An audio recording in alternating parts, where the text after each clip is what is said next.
يلا خلينا نعمل بارتي 2 من جولتي داخل السيدة زينب داخل متحف جاير أندرسون. يلا بينا. روائع كردرية. هندخل أول غرفة معانا في المتحف.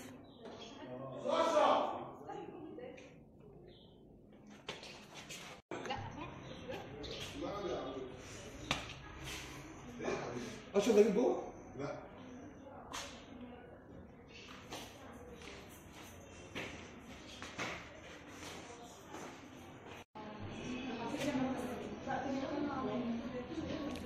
دي غرفة تانية من الغرف.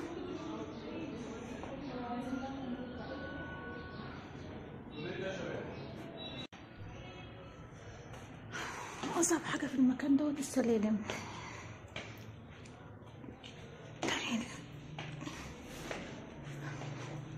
المتحف كبير أساسا، السلالم كتير. دي القاعة الشتوية، تعالوا نشوفها.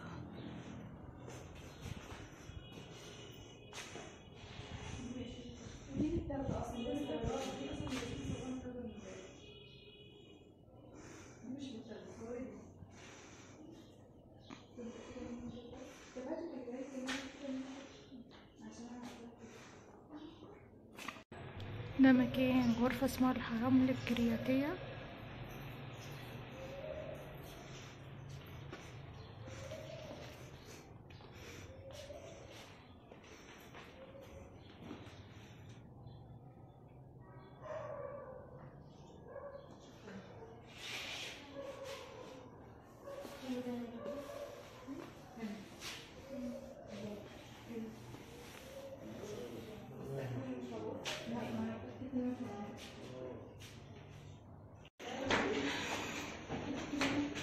صحيح لسه.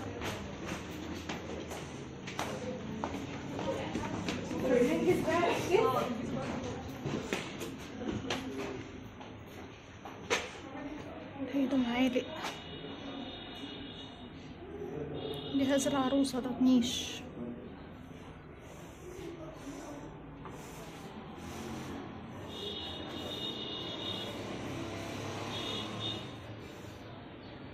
أنا الكلبة.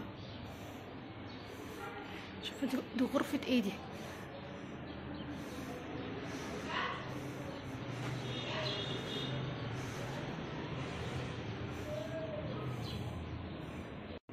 ودي غرفة القراءة بتاعة الملك جاير أندرسون. عاوز يقرا يقعد هنا بقى، عاوز يقرا ده المكتب بتاعه. ودي هذه الكتب اللي ايه بيقراها.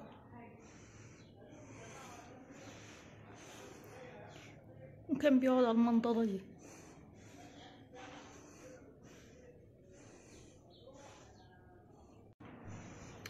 يلا بينا نطلع الدور اللي بعده.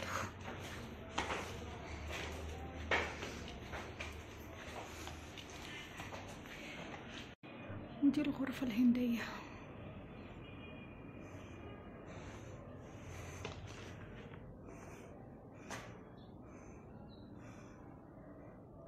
بيستقبل فيها تموت ولا ايه؟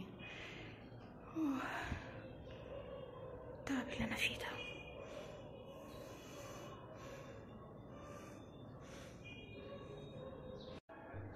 الغرفة الفارسية.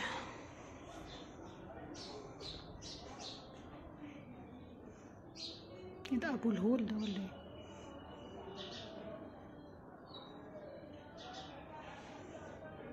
مش فارسية، أوضة نوم. ده السرير بتاعه ولا ايه؟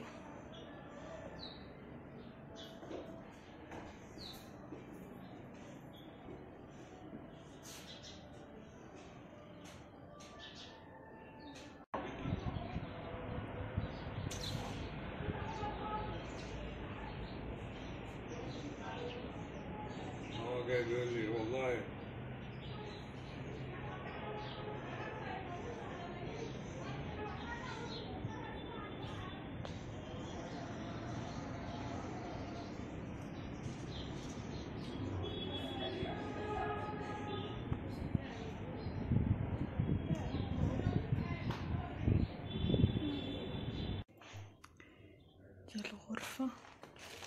الملكية. ده محمد علي باشا.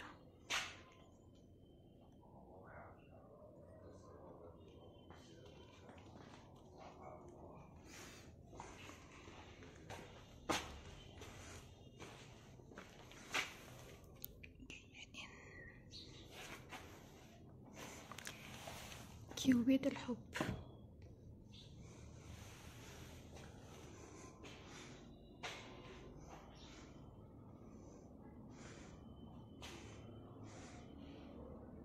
ايه ده؟ في ايه اللي حصل؟ ايه ده اللي حصل في الدنيا؟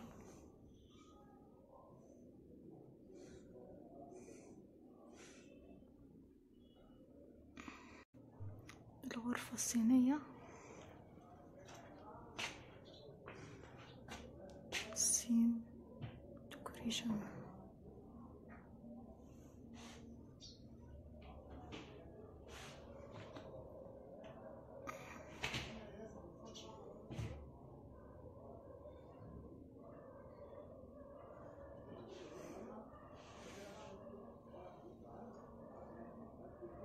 ودي المكتبة.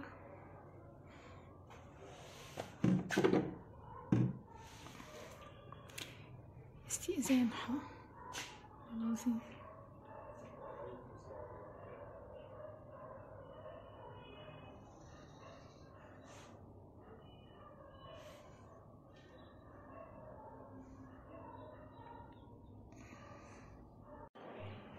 يقال ان هو اتصور هنا فيلم نادية الجندي والهلفوت لما كان صغير. حلوة الغرفة. وهنا كمان فيها مدح للرسول عليه الصلاة والسلام.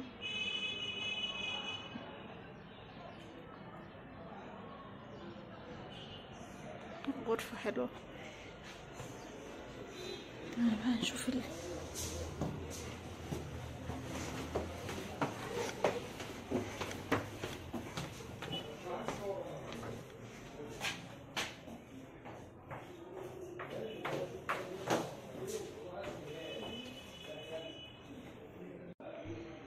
حرام لك بيت أمنة. هنشوف الحرام لك. المتحف كبير ما شاء الله، كبير يعني. أدرسون ده كان بيقعد فيه ازاي؟ كل يوم في غرفة لحد ما مات. ده ايه ده؟ لما أدرسون عجز ولا ايه؟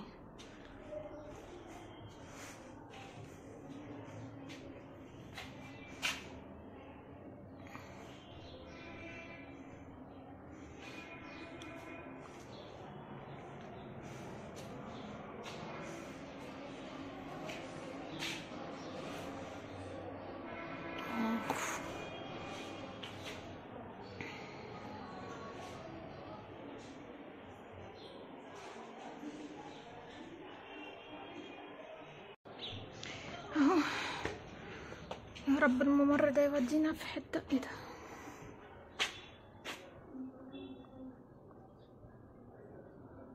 احنا روحنا الغرفة دي قبل كده.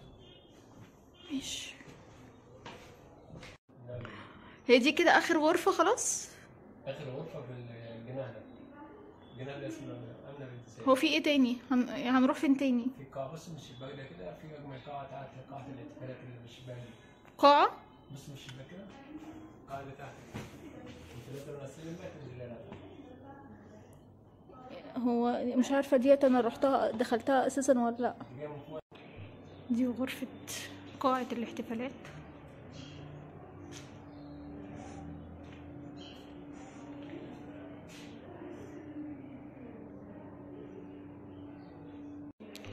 دي القاعة، قاعة الاحتفالات.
تشرب الشاي وتتكل على الله. عشان بعد كده هتحدد بقى ابوك من فوق او من هو كان تقليد من تقاليد الجواز زمان. ما كانتش البنت بتبان في البتاع، وكانت بتدي لابوها اشاره من غير العريس ومن غير الناس اللي قاعده من غير موافقه ومش موافقه. وحضراتكم فاهمين فاكرين بالقهوه اللي هو الوش والكلام ده، فاكر حضرتك؟ ايوه. بس يعني ده متفق عليها. بالظبط. قاعة دي من اجمل حاجه في البيت، زائد السبيل. السبيل والبتاع ده. غرفة العرايس. مفيش نور هنا؟ لا هتلاقي في كوبس على ايدك اليمين.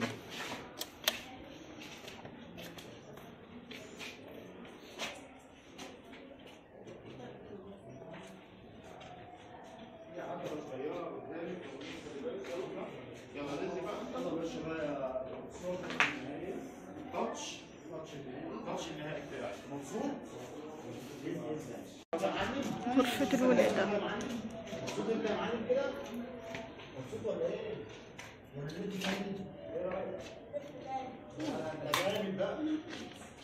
بص يا ولاد، بص هنا في فناء وفي اوضتين هنا. الاوضه بتاعت العرايس البنت بتتجهز فيها ليوم الفرح.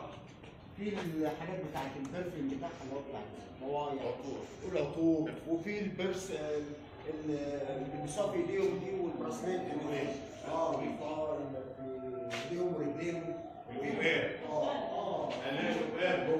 في المنشاط اللي ده الصيني بتاع العروسة. في سرير العروسه وفي سرير العروسه بتستريح.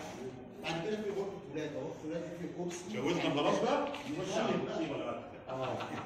في كرسي ولاده، وفي غير الكرسي ولاده في حاجات كده بعد ما البيبي يجي بيعملوا له حاجات كده زي العرايس كده عشان بطنهم الحسن. الخمسه والخميسه اللي كانت على الاول. حاجه عند حضرتك يا استاذ؟ مفيش حاجة؟ العصر ما أنا خفت برضه. مولود، وعارفين العروسه اللي كانوا بيحطوها زمان ويخرموها ويولعوا فيها، كل الشغل بتاع زمان ده هنلاقيها في الاوضه دي.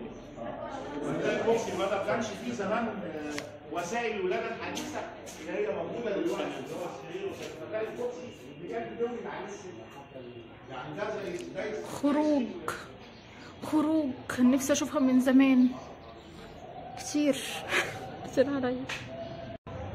وبكده انا خلصت معاكم يومي في السيدة زينب.